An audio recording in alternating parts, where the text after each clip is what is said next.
జై శ్రీరామ్. అందరికీ నమస్కారం.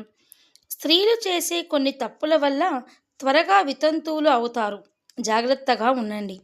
ప్రతి స్త్రీ నిత్య సుమంగలిగా ఉండాలని, భర్త ఆయుష్ పెరగాలని కోరుకుంటుంది. అయితే స్త్రీలు చేసే కొన్ని తప్పుల వల్ల చిన్నతనంలోనే స్త్రీలకు వైధవ్యం ప్రాప్తిస్తుందని బ్రహ్మాండ పురాణం వివరిస్తుంది. పూర్వజన్మ పాపాల వల్ల కూడా స్త్రీలు త్వరగా వితంతువులు అవుతారట. కాబట్టి స్త్రీలు దీర్ఘ సుమంగలిగా ఉండాలంటే ఆడవారు కొన్ని తప్పులు చేయకుండా ఉండాలి. అప్పుడే స్త్రీలు సౌభాగ్యము లభించడంతో పాటు భర్త ఆయుష్ కూడా పెరుగుతుంది.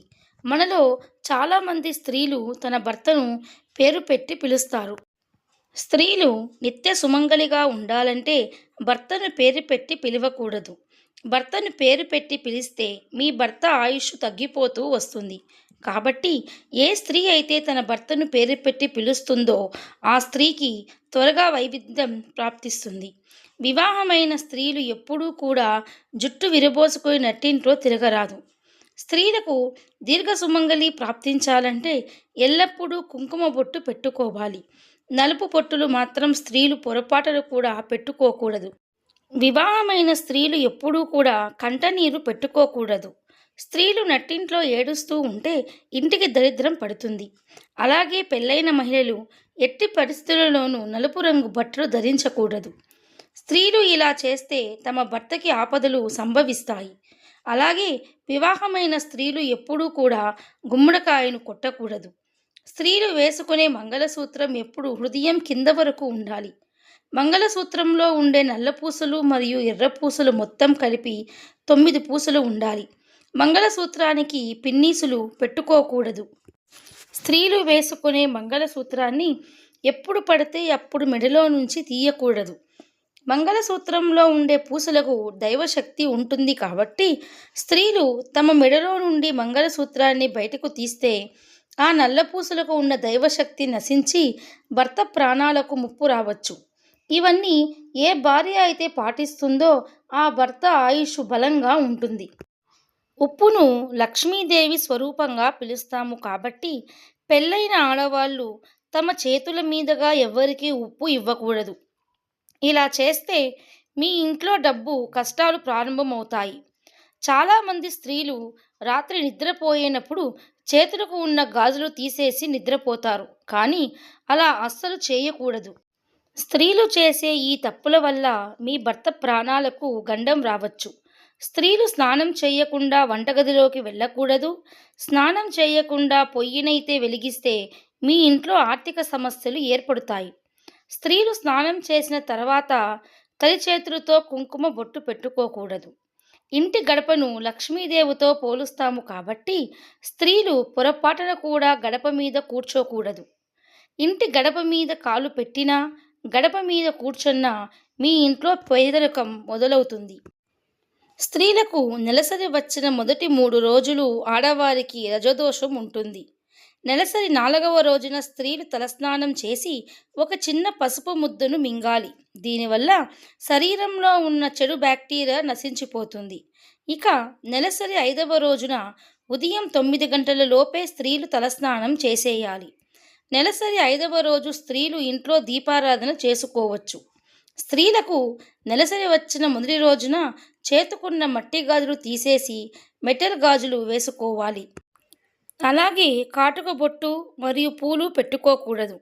వాస్తుశాస్త్రం ప్రకారం మన పూజ గదిలో ఉండే వినాయకుడి పటం 1 కంటే ఎక్కువ ఉండకూడదు.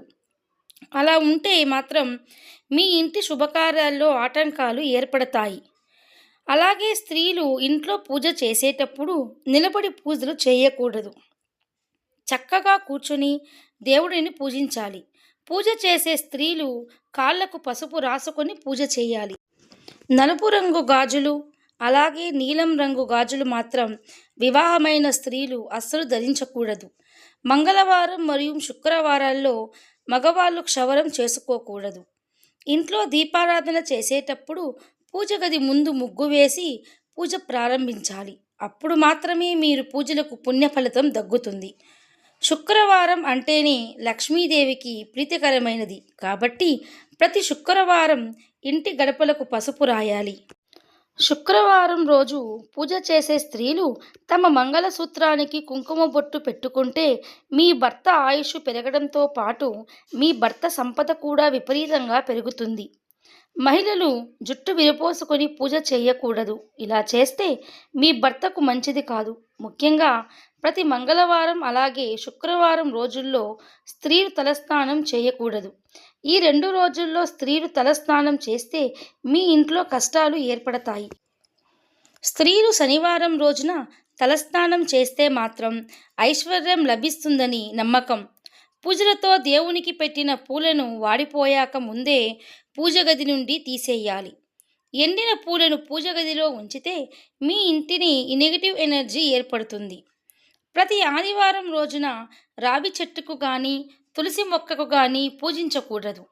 ప్రతి ఆదివారం నాడు రావి చెట్టులో దరిద్ర దేవత నివాసమై ఉంటుంది.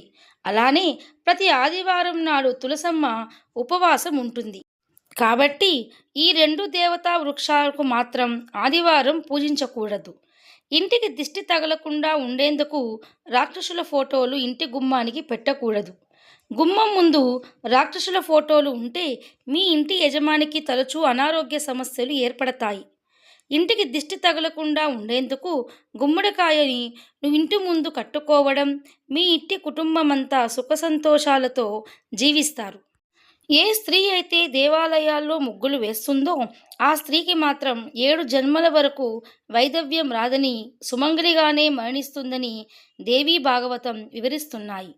మీ కుటుంబానికి పితృదోషాలు ఉంటే అనేక రకమైన సమస్యలు ఏర్పడతాయి. దీని కారణంగా మీ కుటుంబంలో ఉన్న స్త్రీలకు వైధవ్యం చిన్న వయసులోనే ప్రాప్తిస్తుంది.